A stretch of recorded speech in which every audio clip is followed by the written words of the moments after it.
Shri Manoj Kumar ji Jha, 5 minutes. जी शुक्रिया माननीय vice chairman साहब। माननीय मंत्री जी हैं, पटरी वाले भी हैं, आसमान वाले भी हैं और दोनों को फ्यूल देने वाले भी हैं।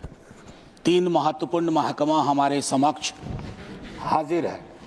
Sir, railway amendment bill pay चर्चा हो रही है, लेकिन आमतौर पे मैं देख रहा हूं कि रेलवे को लेकर के जो सार्वभौमिक चिंता है वो बिल से ज़्यादा व्यक्त हो रही है।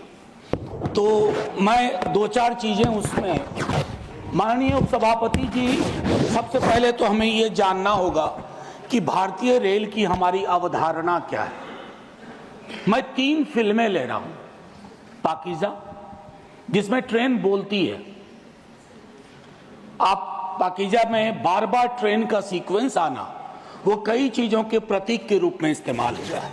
दूसरा, गमन, माइग्रेशन की पूरी पीड़ा, और मैं उस क्षेत्र से आता हूं जहां की ट्रेनों के नाम वहां के हालात बयान करते हैं। श्रम शक्ति, श्रमजीवी, जनसाधारण।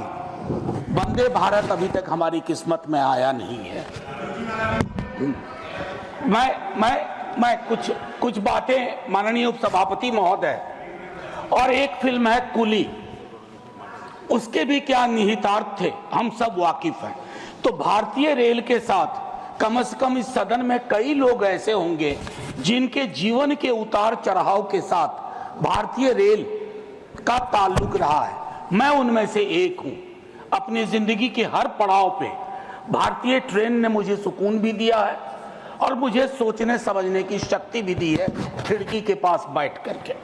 माननीय उपसभापति महोदय, ये कोइंसिडेंस नहीं है कि आज मैं सुबह बाहर अपने घर के खड़ा था, कुली मोर्चा के साथी आए और उन्होंने अपनी चिंताएं मेरे समक्ष कही।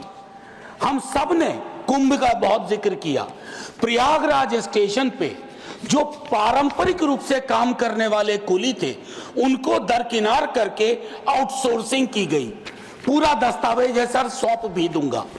कुलियों को लेकर के मेरे पास इसलिए भी संभवतः आए होंगे क्योंकि लालू जी के कार्यकाल में कुली वर्ग को जो सुविधाएं दी गई वो महत्वपूर्ण है, याद करना।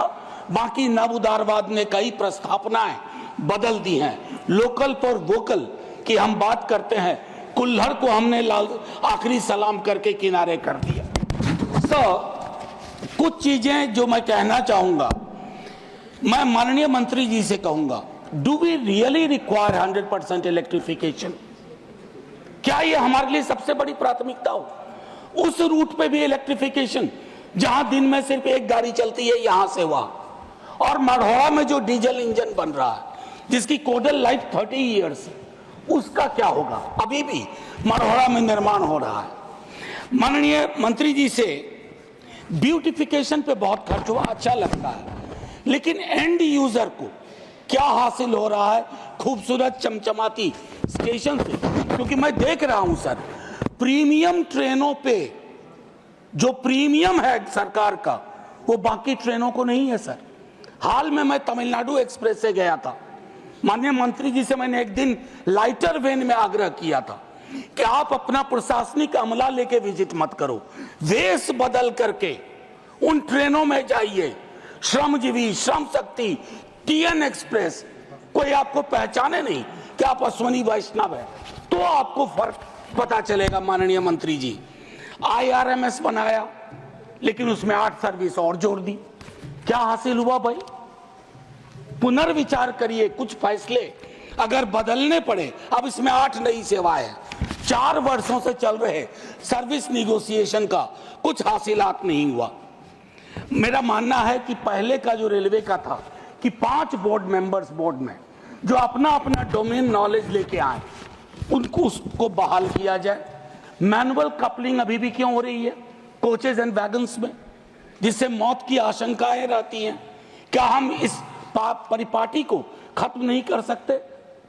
हम तो खैर क्या कहूं, शिकायत भी नहीं कर सकता।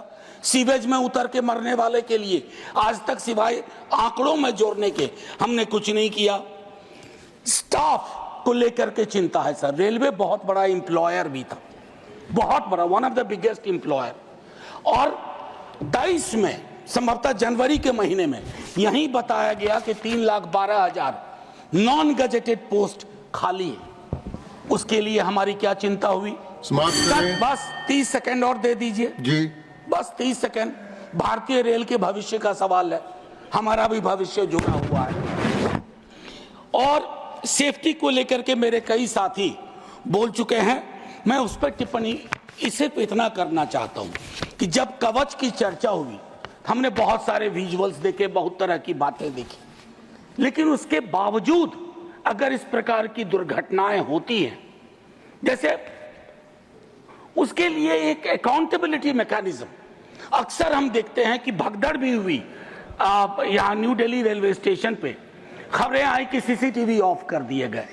हमें चिंता इस बात की होती है कि लोग ना जान जाए, बस बगैर इसके कि किस प्रकार हम इस तरह की चीजों को करें। अंत में आखिर मैं आपसे आग्रह करूंगा, सर, भारतीय रेल इस देश के मन में रची बसी हुई है, उसको इतना आसमानी ना बना दिया जाए कि हमें अपने हाथ से दूर जाती दिखे। वंदे भारत से कोई विरोध नहीं सर, बहुत चलाइए वंदे भारत, लेकिन जो आपकी पुरानी ट्रेन थी जिसमें 80% आबादी आज भी सफर करती है, उन ट्रेनों की क्या हालत है उस पर भी विचार करें। शुक्रिया सर, जय हिंद। श्री सुभाषिष खुंटिया।